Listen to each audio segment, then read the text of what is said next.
ਕਰਦੇ ਨੇ ਕੱਲੇ ਕੱਲੇ ਫੜ ਕੇ ਜੀ ਨੰਗੀਆਂ ਕਰਦੇ ਨੇ ਸਾਰੇ ਇਕੱਠੇ ਹੋ ਕੇ ਆ ਕੇ ਨੰਗੇ ਕਰਦੇ ਸਾਨੂੰ ਆ ਕੇ ਫੜ ਕੇ ਔਰਤਾਂ ਨੂੰ ਨੰਗੀਆਂ ਕਰਨਗੇ ਤੇ ਕੱਲ ਨੂੰ ਇਹਨਾਂ ਦੀ ਔਰਤਾਂ ਨਹੀਂ ਹੈ ਉਹ ਨਹੀਂ ਨੰਗੀਆਂ ਹੋਣਗੀਆਂ ਹੁਣ ਲੋਹੇ ਦੇ ਕੱਪੜੇ ਪਾਏ ਨੇ ਇਮਰਾਨ ਖਾਨ ਨੂੰ ਗ੍ਰਿਫਤਾਰ ਕਰਨਾ ਤੇ 500-700 ਹਜ਼ਾਰ ਬੰਦਾ ਮਾਰਨਾ ਪਏਗਾ ਮੌਕੇ ਤੇ ਉਹ ਮੌਕੇ ਤੇ ਮਾਰ ਲੈਣਗੇ 500-700 ਹਜ਼ਾਰ ਬੰਦਾ ਫਿਰ ਉਹਨੂੰ ਫੜ ਲੈਣਗੇ ਅਦਰਵਾਈਜ਼ ਉਹਨੂੰ ਨਹੀਂ ਫੜ ਸਕਦੇ ਜਿਹੜੇ ਉਹਦੇ ਨਾਲ ਫਿਰਦੇ ਨੇ ਜਾਂ ਉਹਦੇ ਹਵਾਸਤਾਂ ਖੜੋਤੇ ਨੇ ਆਪਣੀਆਂ ਜ਼ਿੰਦਗੀਆਂ ਧਾਲੀਆਂ ਤੇ ਲੈ ਕੇ ਫਿਰਦੇ ਪਏ ਨੇ ਉਹਨਾਂ ਆਪਣੀਆਂ ਜ਼ਿੰਦਗੀਆਂ ਧੇਲੀਆਂ ਤੇ ਰੱਖੀਆਂ ਨੇ ਕਿ ਲਓ ਜੀ ਆਓ ਖਾਨ ਸਾਹਿਬ ਨੂੰ ਫੜੋ ਅਸੀਂ ਤੁਹਾਨੂੰ ਫੜਨ ਨਹੀਂ ਦੇਣਾ ਕਿਵੇਂ ਫੜਨਾ ਫੜ ਕੇ ਵਾਓ ਇਹਦੇ ਖਿਲਾਫ ਆਏ ਆ ਇਹ ਕਰੇ ਗ੍ਰਿਫਤਾਰੀਆਂ ਜੇਲਾਂ ਕਿਹੜੀਆਂ ਛਾਵਾਂ ਨੇ ਇਮਰਾਨ ਖਾਨ ਦੇ ਪਿੱਛੇ ਤੇ ਜਾਨ ਵੀ ਕੁਰਬਾਨ ਹੈ ਜਾਨ ਵੀ ਕੁਰਬਾਨ ਹੈ ਇਹਨਾਂ ਦੀ ਤਾਕਤ ਹੈ ਗ੍ਰਿਫਤਾਰ ਕਰਨ ਦੀ ਇਹਨਾਂ ਦੀ ਜੁਰਤ ਹੈ ਉਹਨੂੰ ਗ੍ਰਿਫਤਾਰ ਕਰਨ ਦੀ ਇਹਨਾਂ ਦੀ ਤਾਂ ਨਸਲ ਖਤਮ ਕਰ ਦਿਆਂਗੇ ਹੀ ਉਹਨੂੰ ਗ੍ਰਿਫਤਾਰ ਕਰਕੇ ਤੇ ਵੇਖਣ ਜ਼ਰਾ ਤੁਸੀਂ ਕਿਉਂ ਗ੍ਰਿਫਤਾਰੀ ਦੇਣਾ ਹੈ ਅਸੀਂ ਆਏ ਉਹਦੇ ਪਾਸੇ ਉਹਨੂੰ ਗ੍ਰਿਫਤਾਰ ਨਹੀਂ ਹੋਣ ਦਿਆਂਗੇ ਆਪਣੀਆਂ ਗ੍ਰਿਫਤਾਰੀਆਂ ਦਿਆਂਗੇ ਆਪ ਜੇਲਾਂ 'ਚ ਜਾਵਾਂਗੇ ਉਹ ਜ਼ਾਤ ਫਿਰੇਗਾ ਪਾकिस्तान ਦੇ ਵਿੱਚ ਅੱਲਾ ਦੇ फजलो करम नाल क्या जुल्म नहीं किए इन्होंने फवाद चौधरी पे कोई पीछे हटा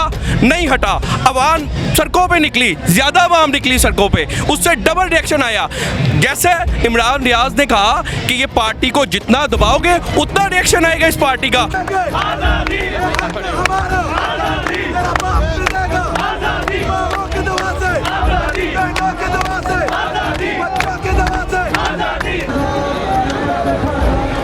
अस्सलाम वालेकुम मैं हूं हुसैन आप देख रहे हैं नया पाकिस्तान में आप देख सकते हैं लोगों की एक बहुत बड़ी तादाद गिरफ्तारी देने पहुंची है जी अस्सलाम वालेकुम वालेकुम सलाम सर मैं भी मतलब गुलाम जलानी मेरा नाम गिरफ्तारी वास्ते आए हाँ ठीक है जिन 2 महीने 4 महीने 6 महीने जिन्नी देर इन्होंने अंदर रखना तो असी तैयार हाँ किसी किस्म का खौफ नहीं किसी क्यों ये हुकूमत ही बेकार है ਤੇ ਚੋਰ ਰਸਤੇ ਨਾਲ ਆਏ ਨੇ ਅਮਰੀਕਾ ਦੇ ਕਹਿਣ ਨਾਲ ਆਏ ਨੇ ਠੀਕ ਹੈ ਅਸੀਂ ਇੱਕ ਜ਼ੁਲਫਕਾਰ ਭੁੱਟੋ ਦੇ ਨਾਲ ਸਾਂ ਕਿ ਇਮਰਾਨ ਖਾਨ ਦੇ ਨਾਲ ਠੀਕ ਹੈ ਨਹੀਂ ਮੈਨੂੰ ਇਹ ਦੱਸੋ ਗ੍ਰਿਫਤਾਰੀ ਦੇਣ ਦੀ ਵਜ੍ਹਾ ਕੀ ਹੈ ਕਿਉਂ ਚੱਲੇ ਹੋ ਖੁਦ ਨੂੰ ਗ੍ਰਿਫਤਾਰੀ ਦੇਣ ਉਹ ਜੋ ਆਂਦੇ ਤੁਹਾਨੂੰ ਫੜ ਲਾਂਗੇ ਅਸੀਂ ਕਿ ਅਸੀਂ ਆਪੇ ਟੁਰ ਜਾਂਦੇ ਹਾਂ ਉਹ ਆਂਦੇ ਨੇ ਤੁਹਾਨੂੰ ਫੜ ਲਾਂਗੇ ਇੰਜ ਕਰਾਂਗੇ ਅਸੀਂ ਕਿਹਾ ਨੰਗੀਆਂ ਕਰਦੇ ਨੇ ਕੱਲੇ ਕੱਲੇ ਫੜ ਕੇ ਜੀ ਨੰਗੀਆਂ ਕਰਦੇ ਨੇ ਸਾਰੇ ਇਕੱਠੇ ਹੋ ਕੇ ਆ ਕੇ ਨੰਗੇ ਕਰਦੇ ਸਾਨੂੰ ਆ ਕੇ ਫੜ ਕੇ ਅਸਲ ਤਾਂ ਮੈਂ ਕਦੀ ਸਵਾਤੀ ਨੂੰ ਨੰਗਿਆ ਕਰਦਾ ਕਦੀ ਸ਼ਬਾਦ ਗਿੱਲ ਨੂੰ ਲੰਮਿਆ ਪਾ ਲਿਆ ਕਦੀ ਇਮਰਾਨ ਰਿਆਜ਼ ਖਾਨ ਨੂੰ ਫੜ ਲਿਆ ਕੱਲੇ ਕੱਲੇ ਨੰਗੇ ਕਰਦੇ ਨੇ ਨਾ ਅਸੀਂ ਕਹਿੰਦੇ ਕਿ ਸਾਰਿਆਂ ਨੂੰ ਇਕੱਠੇ ਫੜ ਲਓ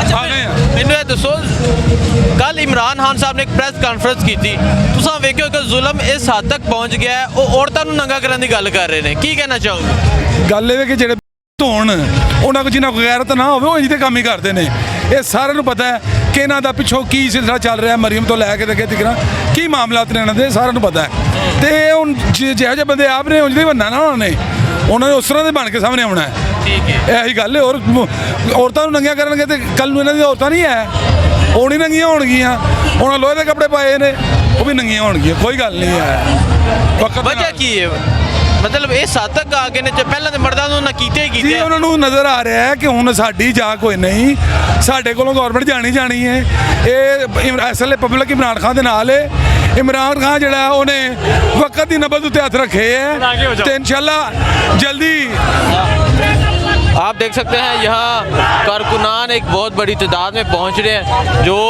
इमरान खान के हक में नारे लगा रहे हैं अच्छा मैंने दसो इन्नी तादाद लोग निकल आए गिरफ्तारी देन की समझ पुलिस गिरफ्तार करेगी इन्होंने ਮੈਨੂੰ ਨਹੀਂ ਲੱਗਦਾ ਕਿ ਪੁਲਿਸ ਵਾਲੇ ਇਹਨਾਂ ਨੂੰ ਸਾਰਿਆਂ ਨੂੰ ਫੜਨਗੇ ਸ਼ਾਇਦ ਕੋਈ 10-20-50 ਬੰਦੇ ਲੈ ਜਾਣ ਲੇਕਿਨ ਜਿਹੜਾ ਵੀ ਇੱਥੇ ਬੰਦਾ ਆਇਆ ਉਹ ਹੀ ਚਾਹੁੰਦਾ ਕਿ ਚਲ ਮੈਨੂੰ ਫੜ ਲਓ ਜੀ ਮੈਨੂੰ ਅੰਦਰ ਲੈ ਚੱਲੋ ਇੱਕ ਦੇ ਵਜ੍ਹਾ ਇਹ ਵੇ ਕਿ ਇਮਰਾਨ ਖਾਨ ਦੀ ਮੁਹੱਬਤ 'ਚ ਲੋਕੀ ਨਿਕਲੇ ਨੇ ਦੂਜਾ ਭੁੱਖੇ ਮਰ ਚੱਲੇ ਨੇ ਭੁੱਖ ਦੀ ਵਜ੍ਹਾ ਨਾਲ ਲੋਕ ਬਾਹਰ ਨਿਕਲ ਆਏ ਨੇ ਕਿ ਇਹਨਾਂ ਨੂੰ ਪਾਗਲ ਦਿਆਂ ਪੁੱਤਰਾਂ ਨੂੰ ਇਹ ਇਲਮ ਨਹੀਂ ਹੈ ਕਿ ਅਸੀਂ ਕਰਨ ਕੀ ਡੇ ਪਬਲਿਕ ਨਾਲ ਪਬਲਿਕ ਨੂੰ ਕੱਲ ਵੀ ਸ਼ਬਾਜ਼ ਸ਼ਰੀਫ ਨੇ ਪਰਸੋਂ ਇਹ ਗੱਲ ਕੀਤੀ ਹੈ ਕਿ ਜਨਾਬ ਮਹਿੰਗਾਈ ਹੋਰ ਹੋਣੀ ਹੈ ਤਗੜੇ ਹੋਵੋ तो जो होर होएगी तो की बनेगा तुहाडा साडा जनाब ये बेहतरी करना है सर ये बहुत बेहतरी कर रहे हैं जनाब इंज दी बेहतरी करते पे ने कि इंशाल्लाह पाकिस्तान नूं कोशिश करते पे डबोईए लेकिन असीं डुबन नहीं देना इंशाल्लाह बचावांगे अल्लाह दी मेहरबानी पाकिस्तान बचेगा डबाउण वास्ते एक एजेंडे के तहत आए ने अमेरिकन एजेंडा यही है कि पाकिस्तान डुबोया जाए तो पाकिस्तान डबाउण वास्ते आए ने तो इंशाल्लाह असीं कोशिश करांगे पाकिस्तान ना डुबे तो इंशाल्लाह बचावांगे अल्लाह दे करम नाल बचावांगे इमरान खान साडा लीडर है वो अगे लगे है तो इंशाल्लाह बचा के रवांगे इंशाल्लाह अच्छा मैनू दसो इमरान खान की एक लाहौर कोर्ट पेशी हुई हाई कोर्ट वेख्या तुसां मनाजर भी वेखे होंगे 28 तरीक ਨੂੰ फिर इमरान खान की पेशी है इमरान खान ਨੂੰ भी गिरफ्तार करना चाहते हैं ਇਹ ਉਹਨਾਂ ਦੀ ਸੋਚ ਹੈ गिरफ्तार कर लांगे इमरान खान ਨੂੰ गिरफ्तार करना तो 500-700 हज़ार बंदा मारना पेगा मौके ते ਉਹ ਮੌਕੇ ਤੇ ਮਾਰ ਲੈਣਗੇ 500-700 ਹਜ਼ਾਰ ਬੰਦਾ, ਫਿਰ ਉਹਨੂੰ ਫੜ ਲੈਣਗੇ, ਅਦਰਵਾਈਜ਼ ਉਹਨੂੰ ਨਹੀਂ ਫੜ ਸਕਦੇ। ਜਿਹੜੇ ਉਹਦੇ ਨਾਲ ਫਿਰਦੇ ਨੇ ਜਾਂ ਉਹਦੇ ਹਵਾਸਤਾ ਖੜੋਤੇ ਨੇ, ਆਪਣੀਆਂ ਜ਼ਿੰਦਗੀਆਂ ਧਲੀਆਂ ਤੇ ਲੈ ਕੇ ਫਿਰਦੇ ਪਏ ਨੇ। ਉਹਨਾਂ ਆਪਣੀਆਂ ਜ਼ਿੰਦਗੀਆਂ ਧੇਲੀਆਂ ਤੇ ਰੱਖੀਆਂ ਨੇ ਕਿ ਲਓ ਜੀ ਆਓ ਖਾਨ ਸਾਹਿਬ ਨੂੰ ਫੜੋ, ਅਸੀਂ ਤੁਹਾਨੂੰ ਫੜਨ ਨਹੀਂ ਦੇਣਾ, ਕਿਵੇਂ ਫੜਨਾ ਫੜ ਕੇ ਵਾਹੋ। ਤੇ ਬਾਕੀ ਪੇਸ਼ੀਆਂ ਇਮਰਾਨ ਖਾਨ ਤੇ ਝੂਠੇ ਕੇਸ ਬਣਾਈ ਜਾ ਰਹੇ ਨੇ, ਕਿੰਨੀਆਂ ਪੇਸ਼ੀਆਂ ਭੁਗਤਾ ਲੈਣਗੇ, ਮਸਲਾ ਨਹੀਂ ਹੈ, ਨੋ ਪ੍ਰੋਬਲਮ, ਇਨਸ਼ਾਅੱਲਾ ਅੱਲਾ ਬਿਹਤਰ ਕਰੇਗਾ। ਬਿਹਤਰ ਛੋਟੇ ਬੱਚੇ ਨੂੰ ਲੈ ਕੇ ਗ੍ਰਿਫਤਾਰੀ ਦੇਣ ਚੱਲੇ ਹੋ? ਹਾਂਜੀ ਦਵਾਂਗੇ, ਕਿਉਂ ਨਹੀਂ ਦੇਣੀ ਭਾਈ। ਬੱਚੇ ਨੂੰ ਵੀ ਨਾਲ ਲੈ ਆਏ? ਹਾਂਜੀ ਵੱਡਾ ਹੋ ਕੇ ਵੀ ਆਪਣੇ ਜਨੂਨ ਪੈਦਾ ਕਰ ਰਹੇ ਨੇ ਆਪਣੇ ਅੰਦਰ ਕਿ इमरान खान को वोट देने ना पुत्र। दवांगे जी। जी आप देख सकते हैं ये जोशो जज्बा गुजरांवाला में लोग छोटे छोटे बच्चों को लेके पहुंचे हैं गिरफ्तारी देने। जी अस्सलाम वालेकुम। ਵਾਲੇਕੁਮ ਅਸਲਾਮ ਜੀ। चाचा कितों आए हो? ਸਾਧੋ ਕਦੋਂ साधो के तो तुसी आए हो गिरफ्तारी देना आए हो? ਇਨਸ਼ਾਅੱਲਾ ਅੱਲਾ ਦੇ ਹੁਕਮ ਨਾਲ। ਇਹ ਗੁੰਡਿਆਂ ਚਵਣਾ ਇਹ ਮੁੱਛਾਂ ਵਾਲਾ ਬਾਂਦਰ ਰਾਣਾ ਸਨਾਬਲਾ ਇਹਦੇ ਖਿਲਾਫ ਆਏ ਆ। ਇਹ ਕਰੇ ਗ੍ਰਿਫਤਾਰੀਆਂ, ਜੇਲਾਂ ਕਿਹੜੀਆਂ ਸ਼ਾਵਾਂ ਨੇ। ਇਮਰਾਨ ਖਾਨ ਦੇ ਪਿੱਛੇ ਤਾਂ ਜਾਨ ਵੀ ਕੁਰਬਾਨ ਹੈ, ਜਾਨ ਵੀ ਕੁਰਬਾਨ ਹੈ, ਬੱਚੇ ਵੀ ਕੁਰਬਾਨ ਨੇ, ਘਰ ਵੀ ਫਨਾ ਕਰ ਦਿਆਂਗੇ ਉਹਦੇ ਪਿੱਛੇ, ਕੋਈ ਡਰ ਨਹੀਂ, ਕੋਈ ਖਤਰਾ ਨਹੀਂ। ਇਸ ਨੂੰ ਦੱਸ ਦਿਆਂਗੇ ਕਿ ਮੁਸਲਮਾਨ ਦਾ ਕਲਮਾ ਕੀ ਹੈ, ਨਬੀ ਸਾਡਾ ਹੈ ਕੀ ਹੈ। अच्छा मैनू ए दसो ये चाहते ने इमरान खान ਨੂੰ ਗ੍ਰਿਫਤਾਰ ਕਰਨਾ। ਇਹਨਾਂ ਦੀ ਤਾਕਤ ਹੈ ਗ੍ਰਿਫਤਾਰ ਕਰਨ ਦੀ, ਇਹਨਾਂ ਦੀ ਜੁਰਤ ਹੈ ਉਹਨੂੰ ਗ੍ਰਿਫਤਾਰ ਕਰਨ ਦੀ। ਇਹਨਾਂ ਦੀ ਤਾਂ ਨਸਲ ਖਤਮ ਕਰ ਦਿਆਂਗੇ ਹੀ, ਉਹਨੂੰ ਗ੍ਰਿਫਤਾਰ ਕਰਕੇ ਤੇ ਵੇਖਣ ਜ਼ਰਾ। ਤੁਸੀਂ ਕਿਉਂ ਗ੍ਰਿਫਤਾਰੀ ਦੇਣਾ ਹੈ? ਅਸੀਂ ਆਏ ਉਹਦੇ ਵਾਸਤੇ, ਉਹਨੂੰ ਗ੍ਰਿਫਤਾਰ ਨਹੀਂ ਹੋਣ ਦਿਆਂਗੇ, ਆਪਣੀਆਂ ਗ੍ਰਿਫਤਾਰੀਆਂ ਦਿਆਂਗੇ। ਆਪ ਜੇਲ੍ਹਾਂ 'ਚ ਜਾਵਾਂਗੇ, ਉਹ ਆਜ਼ਾਦ ਫਿਰੇਗਾ ਪਾਕਿਸਤਾਨ ਦੇ ਵਿੱਚ ਅੱਲਾ ਦੇ ਫਜ਼ਲੋ ਕਰਮ ਨਾਲ, ਆਜ਼ਾਦੀ ਲਿਆ ਕੇ ਛੱਡੇਗਾ ਅੱਲਾ ਦੇ ਹੁਕਮ ਨਾਲ। ਉਸ ਤਰ੍ਹਾਂ ਪਿਛਾ ਨਹੀਂ ਹਟਾਂਗੇ। ਜਿਹੜੇ ਲੋਕ ਕਹਿੰਦੇ ਹਨ ਕਿ ਗੁਜਰਾਂਵਾਲਾ ਸ਼ੇਰਾਂ ਦਾ ਸ਼ਹਿਰ ਹੈ, ਇੱਥੇ ਨਵਾਜ਼ ਸ਼ਰੀਫ ਦੇ ਇਹਨੂੰ ਵੋਟ ਪਤਾ ਨਹੀਂ ਨਵਾਜ਼ ਸ਼ਰੀਫ ਨੂੰ ਜੁੱਤੀਆਂ ਪਈਆਂ ਨੇ ਇੱਥੇ ਗੁਜਰਾਂਵਾਲੇ ਦੇ ਵਿੱਚ, ਇਹ ਨਹੀਂ ਜੇ ਪਤਾ ਪਈਆਂ ਹਨ ਕਿ ਨਹੀਂ ਜੁੱਤੀਆਂ, ਲਿੱਤਰ ਪਿਆ ਹੈ ਕਿ ਨਹੀਂ।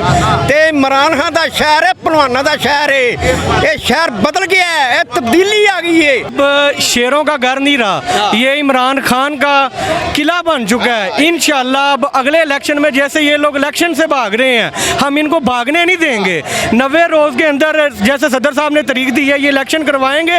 ये गुजरांवाला अब शेरों का घर नहीं, ये इंशाल्लाह इमरान खान का किला साबित होगा अल्लाह के हुक्म से। अच्छा मुझे बताएं, आप यहाँ गिरफ्तारी देने आए हैं, क्या वजह गिरफ्तारी देने? जी हम लोग यहाँ पे अपने कायद इमरान खान के लिए गिरफ्तारी देने आए हैं। हम अपने कायद की काल पे आए हैं, हमारी जानें भी कुर्बान है उसके लिए। इन लोगों ने जैसे आजम स्वाति को, फवाद चौधरी को, इमरान खान के ऊपर, इन्होंने सब के ऊपर झूठे मुकदमे बनाए हैं। अब ये हम पे मुकदमे बनाए ना, यहाँ पे अवाम का समंदर गुजरांवाला में निकला हुआ है, शहर शहर में लोग गिरफ्तारियाँ दे रहे हैं। ये अब हमें करें गिरफ्तार, आए जाते हैं खाली सड़कों के ऊपर जाके माइक लेके पुलिस वाले ऐलान करते हैं जी गाड़ी खड़ी है, जिसने गिरफ्तारी देनी है आए इधर, आए गाड़ी लेके आए इधर। कारकुनान का इतना समंदर है, हम गिरफ्तारी के लिए तैयार हैं, हमें करें ये गिरफ्तार। अच्छा मुझे बताएं, जुल्म सितम की सद तक बढ़ गया। आपको पता है कल इमरान खान ने जो प्रेस कॉन्फ्रेंस की, एक शख्स को साथ बिठा के उसको ये शुरू से ही क्या कहेंगे आप? ये शुरू से ही औरतों को नंगा करने की बात की जा रही है। ये तो दरअसल सरासर बगैरती है, ये शुरू से ही बगैरत है। ये नवाज शरीफ पहले बेनज़ीर भुट्टो को बड़ी बातें करता था, अब खुद भगोड़ा जाकर लंदन में बैठा है, अपनी बेटी मरियम को इसने आगे किया हुआ है। ये शहबाज शरीफ एक दिन पहले उधर खिताब करके कह रहा था जी हमने वज़ीरों का प्रोटोकॉल ख़त्म करना है, हमने गाड़ियाँ ख़त्म करनी है जिधर कहीं ज़रूरत हुई। अगले दिन ही मरियम के साथ आपने देखा होगा 18-20 गाड़ियाँ थी सरगोदा के अंदर, मरियम के साथ 18-20 गाड़ियाँ थी। इन्होंने क्या करना है? ये औरतों की इज्जत का इनको पता ही नहीं है।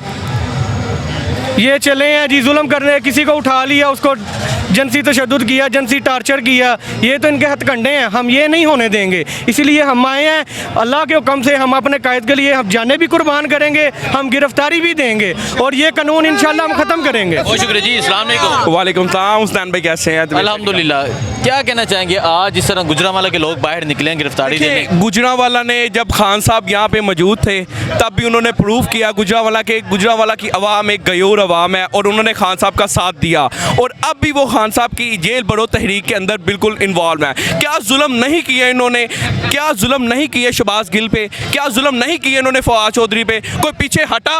नहीं हटा। अवाम सड़कों पे निकली, ज़्यादा अवाम निकली सड़कों पे, उससे डबल रिएक्शन आया। जैसे इमरान रियाज ने कहा कि ये पार्टी को जितना दबाओगे उतना रिएक्शन आएगा इस पार्टी का, और वो रिएक्शन आप देख रहे हैं सड़कों के ऊपर। और इंशाल्लाह अब गुजरांवाला की पुलिस ऑफिसर्स का यहाँ पे ऐलान हुआ हुआ है कि हम किसी को बंदे को नहीं पकड़ेंगे। हम कहते हैं पकड़े। यहाँ पे एक दो नहीं, यहाँ पे हजारों लाखों की तादाद में जाने के लिए लोग तैयार हैं। आपके सामने हर कोई बंदा तैयार है जेल जाने के लिए। क्यों तैयार है? महंगाई देखें, पेट्रोल की कीमतें आसमानों पे चले गई हैं, सेहत कार्ड ये बंद कर रहे हैं, गरीब के मुंह से ये नवाला खींच रहे हैं। गरीब किसी के दर का नहीं है, ना उसे कोई रोजगार मिल रहा है, ना उसको कोई खाने के लिए कुछ मिल रहा है। गरीब मर रहे हैं, गरीब आवाम का किसी को कोई एहसास नहीं।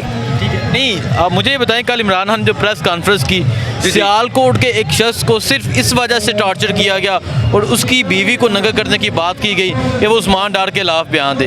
औरतों पे बात आ गई है, औरतों को नंगा करने पे बात आ गई है। ये जो जुल्म और सितम किया जा रहा है, क्या कहेंगे आप? देखें, वो कहते हैं ना कि आप किसी का मुकाबला नहीं ना कर सकते, ठीक है, तो उसके ऊपर कीचड़ उछालना शुरू कर दें। ये वही सीन हो गया, इन्होंने कीचड़ उछालना शुरू कर दिया उनके ऊपर, ठीक है। लेकिन इससे ऊंचे डंडों से कुछ भी नहीं होगा। अवाम बाशऊर हो गई है, अवाम समझदार हो गई है, अवाम को पता चल गया कौन किस काबिल है और कौन किस साइड पे खड़ा है, ठीक है। और रही बात जो नंगा करने की बात है, क्या कर लेंगे? इन्होंने हर चीज़ हमारे सामने कर दी है। खान ने इन सबको नंगा कर दिया है। अब हमें और किस चीज़ की ज़रूरत है? हमें सब कुछ पता चल गया इनके पीछे कौन है, हमें सब पूछा चल गया। लेकिन अब क्या, अवाम बाशऊर हो गया, अवाम को पता चल गया, अवाम अब जुल्म और सितम बर्दाश्त नहीं करेगी। जितना जुल्म और सितम बर्दाश्त करना था हो चुका, अब नहीं। बहुत शुक्रिया, बहुत शुक्रिया।